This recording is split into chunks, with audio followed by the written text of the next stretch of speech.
नमस्कार, जय जवाहर। आप देख रहे हैं ट्राइबल एक्सप्रेस और मैं आपके साथ हरीश सिंह कुशाम। आदिवासी समाज ने विशेष विवाह अधिनियम के तहत आदिवासी युवती एवं मुस्लिम युवक के बीच होने वाले विवाह का किया जबरदस्त विरोध। एक तरफ सरकार अंतर्जातीय विवाह का कानून बनाकर एक धर्म से दूसरे धर्म पर विवाह करने पर प्रोत्साहित किया जाता है, वहीं इस कानून को आदिवासी समाज आदिवासियों के खिलाफ षड्यंत्र कर उसके जमीनों का छीनने का आरोप लगा रहा है। मामला है बालाघाट जिले के बैहर का, जहां एक मुस्लिम युवक के द्वारा आदिवासी युवती को अपने प्रेम जाल में फंसाकर विशेष विवाह के लिए माननीय न्यायालय अपर कलेक्टर के न्यायालय में आवेदन प्रस्तुत किया है। बवाल तो तब हुआ जब विशेष विवाह अधिनियम के तहत इश्तेहार जारी हुआ। इस मामले को लेकर आदिवासी समाज में काफ़ी नाराजगी है। इस मामले को लेकर आदिवासी समाज के द्वारा गोंडवाना सामुदायिक भवन में विशेष बैठक आयोजित कर विवाह के खिलाफ आपत्ति दर्ज कराने के लिए रैली के माध्यम से माननीय कलेक्टर एवं एसडीएम को राज्यपाल एवं राष्ट्रपति के नाम से ज्ञापन सौंपा गया, जिसमें आदिवासी समाज के जनप्रतिनिधि एवं सामाजिक कार्यकर्ता सम्मिलित हुए। Bureau report, tribal express.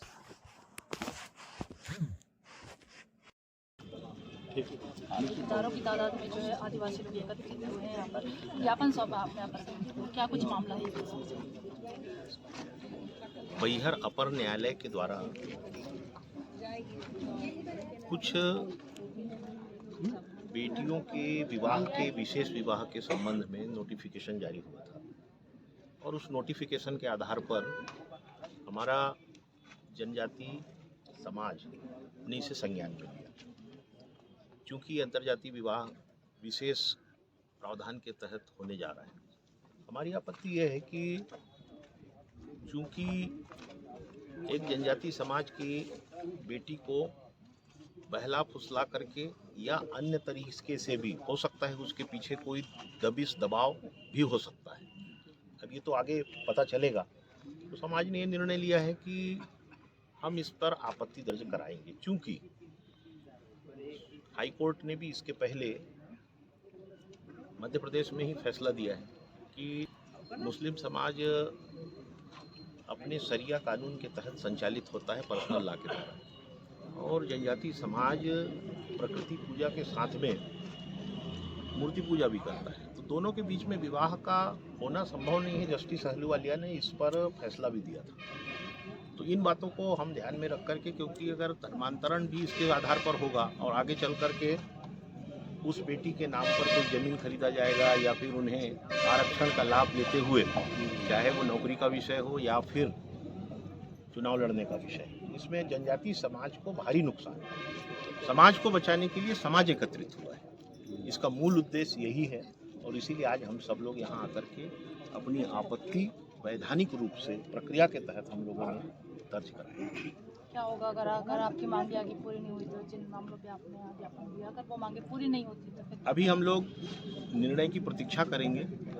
जो फैसला आएगा उसके बाद पुनः समाज बैठेगा और समाज बैठ करके इस विषय में जो भी उसके आगे का कदम उठाना होगा तो वो समाज उठाएगा, क्योंकि अब समाज के अस्तित्व का जब प्रश्न आ गया है, समाज चुप नहीं बैठेगा। और इसीलिए हम लोग यहाँ पर आज इस सामाजिक इकट्ठा हुए।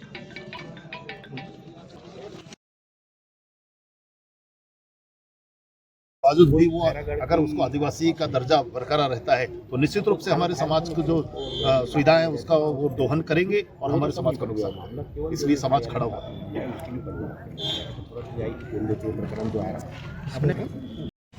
आज हमारे तमाम तीनों ब्लॉक के अंतर्गत बैहर, बिरसा और परसवाड़ा के तत्वाधान में आज अपर कलेक्टर महोदय बैहर के द्वारा 12/3/2025 को एक ज्ञापन निकाला गया था अंतर्जातीय विवाह के संबंध में, जिसमें एक आदिवासी समाज की बेटी है और एक अदर गैर समाज का जो लड़का है, तो इन दोनों के विवाह के संबंध में एक ज्ञापन प्रेषित किया गया है। तो उस ज्ञापन पर समस्त सर्व आदिवासी समाज बैहर, बिरसा, परसवाड़ा ने उस विवाह के विरोध पर आज हम लोग ज्ञापन सौंपे हैं। अच्छा, सरकार तो अंतर्जातीय विवाह का कानून बनाया है, उसको प्रोत्साहित भी किया जा रहा है, फिर आप किस चीज़ के लिए आपत्ति लगा रहे हैं? देखो, आदिवासी समाज की जो व्यवस्था है यह हिंदू कानून के किसी भी लॉ को फॉलो नहीं करती है। और एक आदिवासी प्रथा एक रूढ़िगत प्रथा है जो कि हिंदू व्यवस्था या किसी अन्य धर्म की जो भी व्यवस्था है उसके किसी भी व्यवस्था से संचालित नहीं होती है। इसलिए हम उसे भी अवैध मानते हैं। जो सरकार गैर अंतरजाति विवाह को सर्वेक्षण करती है, ऐसी प्रथाओं का भी हम मतलब ऐसे कानून का भी हम विरोध करते हैं। अच्छा, क्या चाहते हैं आप? हम यही सर्व आदिवासी समाज यही चाहता है कि इस तरह से जो अंतरजातीय विवाह का मामला बड़ी तेज़ी से चल रहा है, तो हम सरकार से यही मांग करते हैं कि जो अंतरजातीय विवाह हो रहा है जिसमें जो बच्ची दूसरे धर्म में चले जाती है तो उसके जाति सर्टिफिकेट रद्द कर दिया जाए और वह जिस धर्म में भी जाती है तो अपने पति के सरनेम को लेकर के चले या उसी चीज़ को फॉलो लेकर के चले, ताकि जिससे हमारे आदिवासी समाज को काफ़ी नुकसान हो रहा है। एक तो हमारे आदिवासी समाज की रीति रिवाज को क्षति पहुंचती है, दूसरी चीज़ हमारे जो बजट से जो अनुदान राशि जो आती है वो भी इससे कमी होगी और हमारी एक संख्या भी कम हो रही है। इस तरह से न जाने भारत में बहुत से ऐसे मामले हैं जिस मामले के लिए हम सरकार से यही चाहते हैं कि जो अंतरजातीय विवाह जो होती है इस पर कठोर कार्रवाई हो करके ऐसे लोगों जो अंतरजातीय विवाह में शादी कर चुके हैं उनकी जाति सर्टिफिकेट रद्द किए जाएंगे, यही हमारी मांग है। अच्छा, क्या नाम लिखते हैं सर? मैं अपना नाम नेमन सिंह मरकाम लिखता हूँ, तहसील बिरसा, जिला बालाघाट, मध्य प्रदेश। माननीय सिविल न्यायालय के माध्यम से एक इश्तिहार जारी हुआ था जिसमें हमारे समाज की एक बालिका है जो मुस्लिम समाज के लड़के के साथ अंतरजातीय विवाह कर रही थी। उसको रोकने के लिए, उसको विरोध प्रदर्शन करने के लिए हम लोगों ने आज ज्ञापन दिया। सरकार ने तो अंतर जाति विवाह अधिनियम बनाया है, तो जैसे दूसरे धर्म से शादी करने पर उसको प्रोत्साहन दिया जाता है, फिर आपको किस बात की आपत्ति है?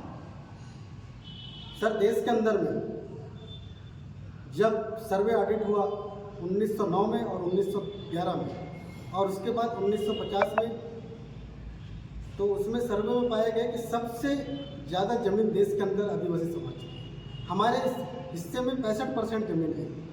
इस ज़मीन को एक साइड सुप्रीम कोर्ट बोलती है और यहाँ की सरकार बोलती है कि आदिवासी की ज़मीन को कोई गैर आदिवासी नहीं ले सकता, और गैर आदिवासी तो क्या सरकार भी नहीं ले सकता। और उसको लेने के लिए इन्होंने एक प्लान किया, एक स्कीम दिया कि आदिवासी लड़कियों को कैसे विवाह किया जाए और उसके बहाने उनके हिस्से में जो ज़मीन ज़मीन है उनके हिस्से में, वो हिस्से की ज़मीन को कैसे लिया जाए, एक प्लान के तहत। ये सर एक धंधा है, बालाघाट जिले में नहीं पूरे देश के अंदर में आदिवासी की ज़मीन को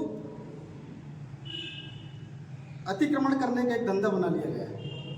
अच्छा, जैसे आपने ज्ञापन दिया और इस ज्ञापन पे जैसे कार्रवाई नहीं होती तो अगला कदम क्या होगा? अगला कदम बैहर तहसील के अंदर में सड़क से लेकर के पूरे ग्रामवासी लोग आएंगे और यहाँ पे आंदोलन करेंगे। अच्छा, संसद में तो संसद और विधानसभा में तो आपके प्रतिनिधि चुन के भेजाते हैं, उनका काम है संसद और विधानसभा में ये सब चीज़ें कानून बनाने का। तो क्या आप क्षेत्र के विधान के सांसद यहाँ पर व्यक्ति पकड़ के अपना बात रखें? 243 का के तहत हमारा क्षेत्र आदिवासी बहुल क्षेत्र है। इसके तहत राज्यपाल जी ने यहाँ के कलेक्टर महोदय को आदिवासियों के संरक्षित करने के लिए सुरक्षा के लिए उनको यहाँ पे अपॉइंटमेंट किया है। यहाँ के कलेक्टर की जिम्मेदारी बनती है कि आदिवासियों के साथ जो अन्याय हो रहा है, अत्याचार हो रहा है, उसके लिए आवाज़ उठाना, उसके लिए कैसे उसको रोकना है, यहाँ के कलेक्टर जी जिम्मेदार है इसके लिए। अच्छा, सरकार तो बोलती है कि आदिवासी हिंदू हैं, क्या वास्तव में आदिवासी हिंदू हैं? अगर आदिवासी हिंदू रहता तो यहाँ पे रूढ़िवादी जो चल रही है परंपरा, जो हमको यहाँ पे जो अधिकार मिले हैं, चाहे वो ज़मीन की बात हो, चाहे जंगल की बात हो, चाहे जल की बात हो, चाहे व्यक्तिगत जो सामाजिक अधिकार मिले हैं, चाहे नौकरी में आरक्षण हो, ये हमारे को सामाजिक रूप से आरक्षण मिला है। और ये सरकार जो है आदिवासियों को हिंदू नहीं बता सकती, क्योंकि हमारे जो कल्चर में है जो हम लोग जो गैर कानूनी लोग हैं, हमारा कल्चर के आधार पे समाज चलता है। क्या आदिवासियों पे हिंदू वोट बिल लागू होता है? नहीं हो पाएगा सर। क्यों नहीं हो पाएगा? क्योंकि इस देश के जल जंगल जमीन के जो अधिकार हैं वो आदिवासियों से रिलेटेड हैं इसलिए नहीं हो पाएगा। क्या आदिवासी आज भी प्राकृतिक धर्म को मानता है? बिल्कुल, धर्म को मानना बड़ी चीज़ नहीं है, छोटी चीज़ है। हमारा समाज संस्कृति को मानता है, संस्कृति को मानता है। यहाँ के जो जीव जंतु हैं, यहाँ के जो जंगल हैं, इसकी जो परिभाषा आदिवासी से किया जा सकता है। क्या नाम लिखते हैं सर आप? राहुल बड़ामी, आदिवासी बचाओ आंदोलन।